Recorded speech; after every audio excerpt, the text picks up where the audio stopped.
Hello and welcome to another episode of Leadership is Female. I am Emily Jaenson, your host, and I am also your guest today. We're kicking off season 7, and I wanted to start off with a life update. People are always asking me a little more about what I'm up to these days, and the big news is that it's old news. Over a year ago, I left my job as general manager of a AAA baseball team. And what was so special about that job was that I was the first woman in nearly 20 years to have that title in that league at that level. And it was so special to me. It was special to me to lead the team and do the work, but it was also special to be representative to women and what we are capable of. And that's how this podcast was initially born, was that I saw a need to fulfill that quote from Marian Wright Edelman that we can't be what we can't see. So the goal was to provide visibility for all of our listeners that really, look at all these women out there who are absolutely crushing it and let them either remind you what you have forgotten, maybe if you're further along in your career, or if you're younger, listen and learn from these women so that you can avoid some of the pitfalls and mistakes that they made. And we are over 130 episodes in. It's been quite an incredible journey, and I've had so much fun doing the podcast. So that was my very long intro to welcome to season 7. I was thinking, do I go on a tangent about Zoa, the energy drink from The Rock, and how delicious it tastes, or do I talk about how the podcast was started? So I went with the podcast started, but if you watch this on YouTube, you do see that I have a Zoa Wild Orange and perfect pick-me-up in the afternoon. So anyway, life update. Podcast still alive and well, but I want to do a little reflection and reflect back on why did I leave my job when I had this great title? Sounds like so much fun to work in baseball. Emily, you were living the dream. Why on earth would you step aside? So I want to tell you why I did it. And then later in the episode, talk about what I've been up to. I hope that you can learn from the why I left and think about that in your life. Maybe not about leaving your job, but maybe about finding one that's better suited for you now.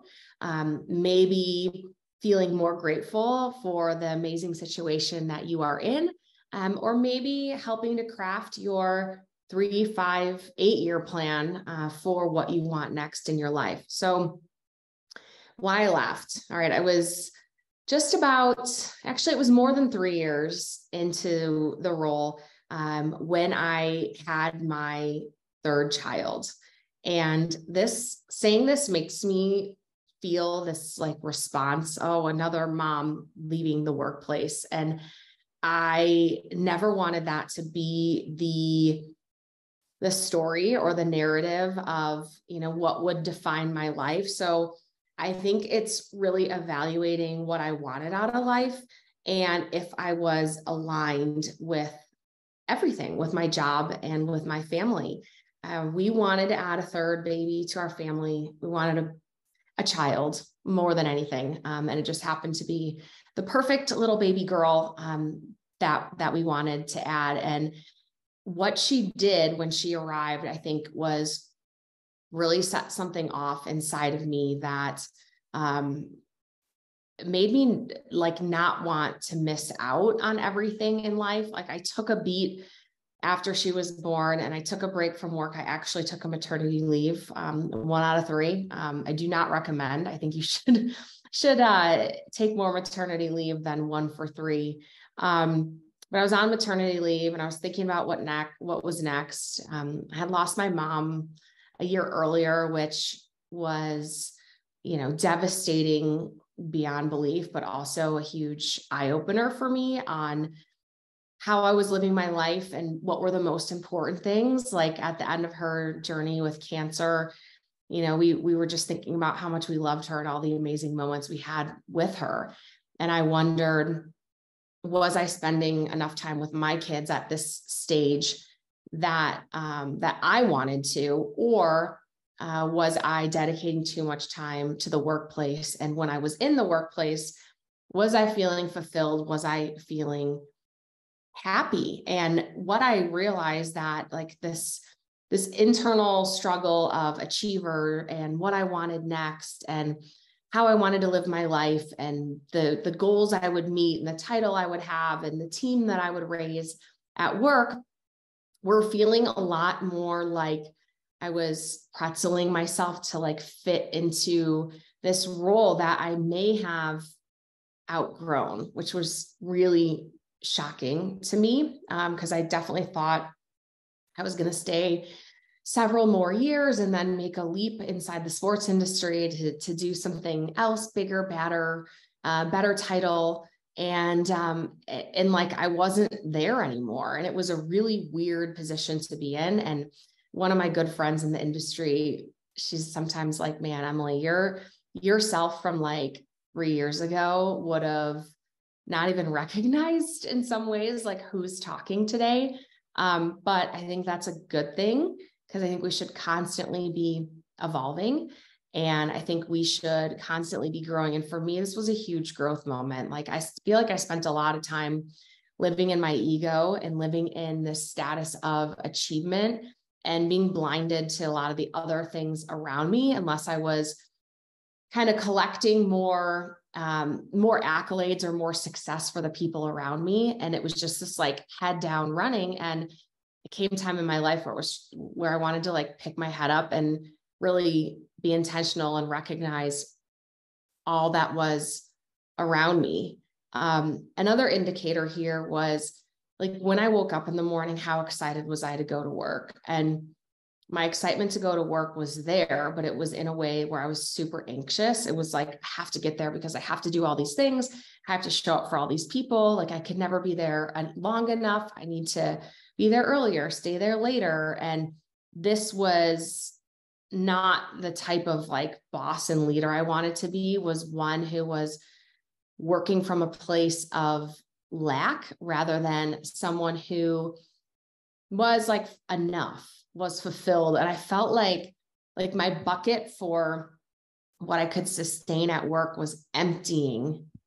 And I wasn't even catching like what was emptying from that bucket in like the rest of the life bucket.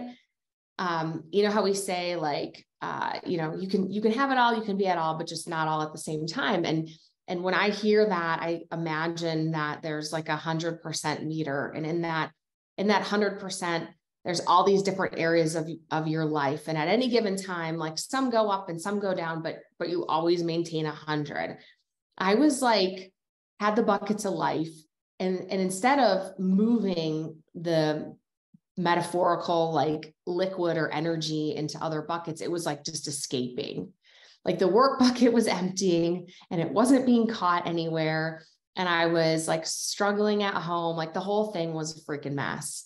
And I then checked in with my family, like, how are you guys doing? And they confirmed what I was thinking. Like, Emily, you're not your 100% achiever self right now. Like, this isn't working. And you know what? Like, my daughter was only a few months old. So, and I have two young sons. So there was like a lot going on, but it wasn't good. Like everything wasn't the way I had wanted it to be. Like we weren't this very fluid, balanced family where I was thriving at work. Like that was all still going well. Like I came back from maternity leave. I felt like I was still crushing it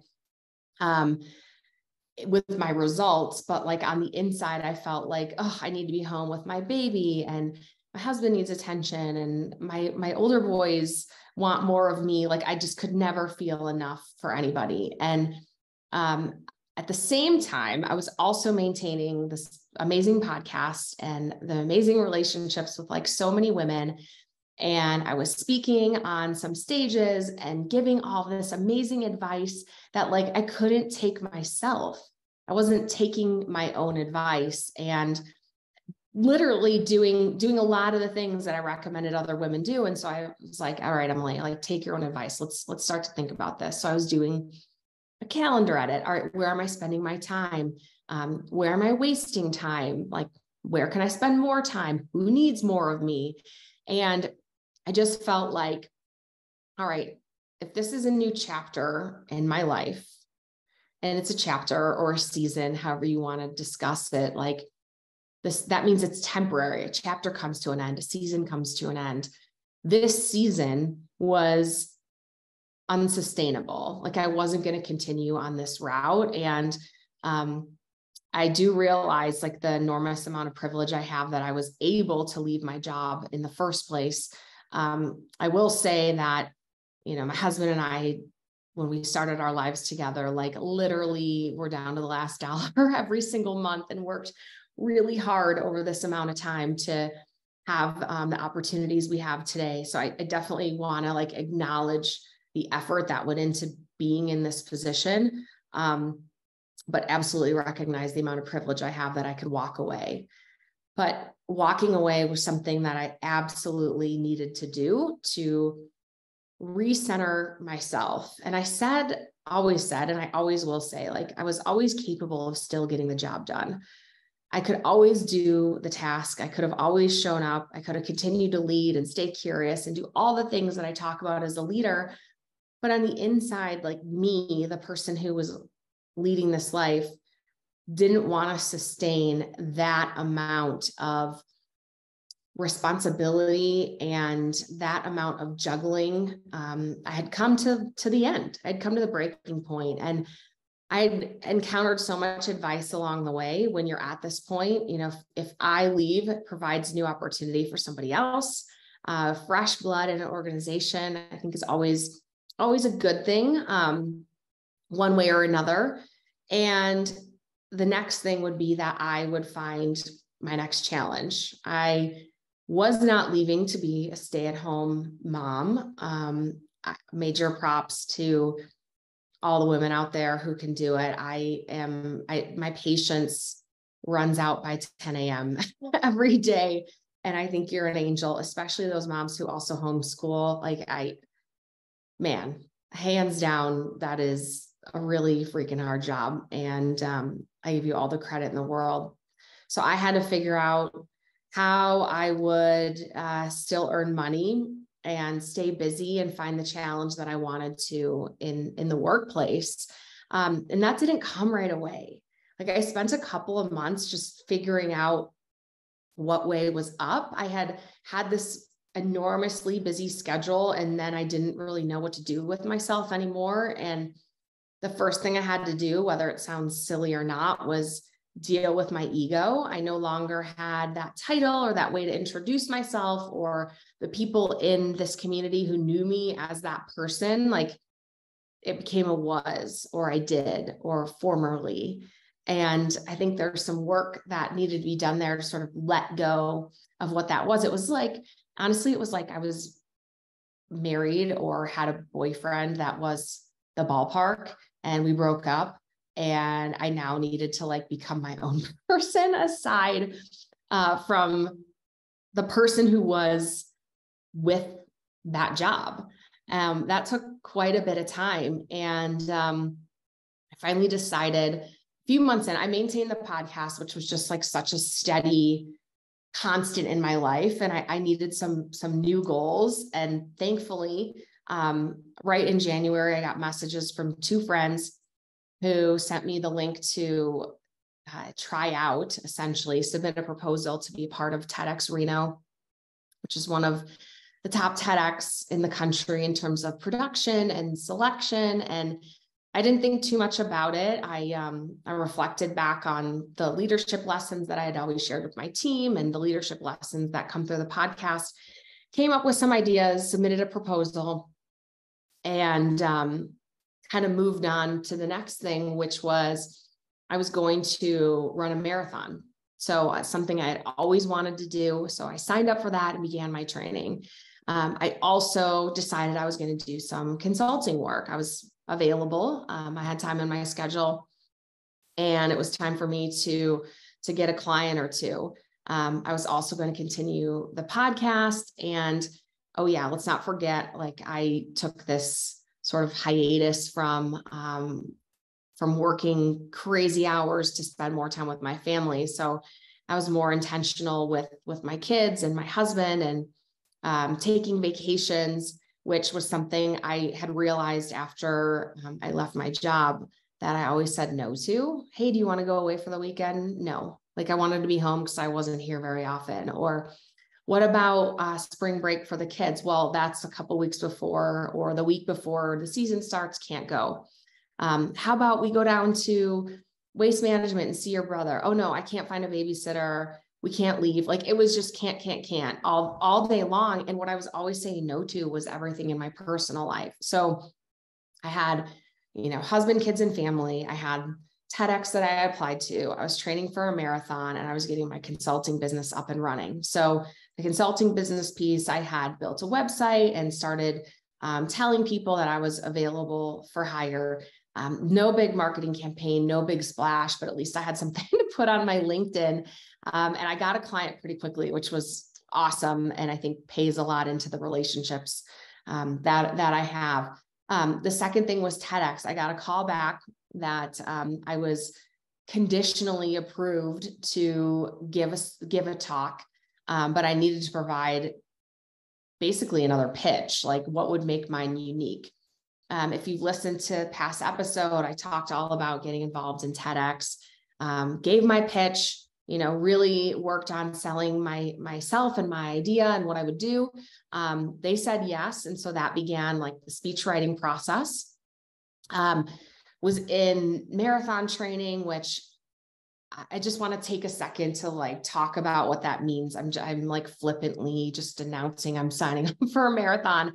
I was like a lot of you, played sports as a kid, played a ton of soccer, ran a little bit of track, had horrible nerves with track. And so I quit that early, and maintain running, maintain fitness through having all my kids. But when I was pregnant with my second son, I got a hip injury, and I basically didn't run like at all during that pregnancy. And then after I had him until COVID started. And then I ran, like, I think the most I ran was 3 miles at a time. And I would do it, I don't know, a few times a month, maybe, but I was finally like back on the pavement again. I knew I could build on something.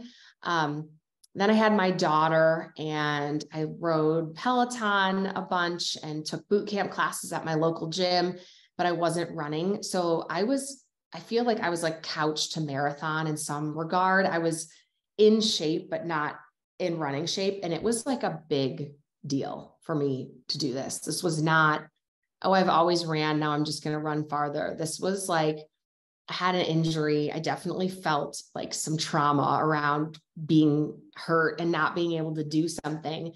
And it was big for me. And I'll say that I think a lot of healing for me happened out on the road.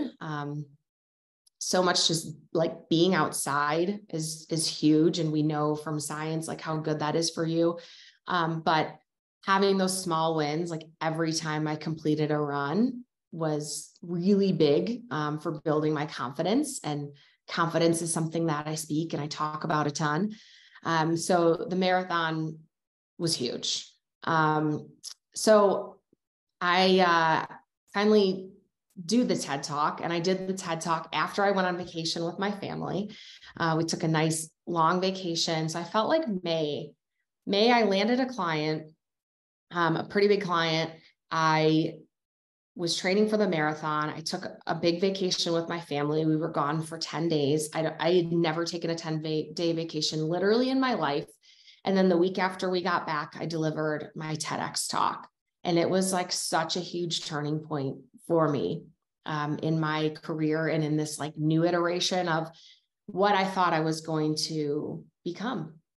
My TED Talk was amazing. I felt so great on stage. And I talk about the fact that I've come so far from a girl who couldn't order a pizza to someone who can speak on a stage in front of thousands. And, a lot of that has to do with building my confidence over time, but it also has a lot to do with being confident in the message that you're going to deliver and then choosing the mindset that fits that appropriately. Like I chose to have fun. I chose to go out there and do a great job with the type of energy that I would want someone to bring to me if I were in the audience, rather than the whole nerves are selfish quote, like nerves can eat you alive. And I just had the greatest time. And I think that translated on camera because TED, I guess, evaluates every talk that comes out. There was almost 16,000 talks that hit the YouTube channel in 2022. My talk came out mid-August. TED put it out in one of their newsletters, which is 32 million total subscribers. And all of a sudden, like a ticker tape, like the views just were racking up. And by the end of the year, I was the 12th most watched TED Talk for 2022, which was unbelievable. And now, almost a year after the delivery of my talk, I'm over 2 million views. And first, I am really proud of myself for doing that. And I think that we need to celebrate our own successes. I'm also really energized that a message about being a confident person, and moreover, a confident woman, has landed so well with such a big audience.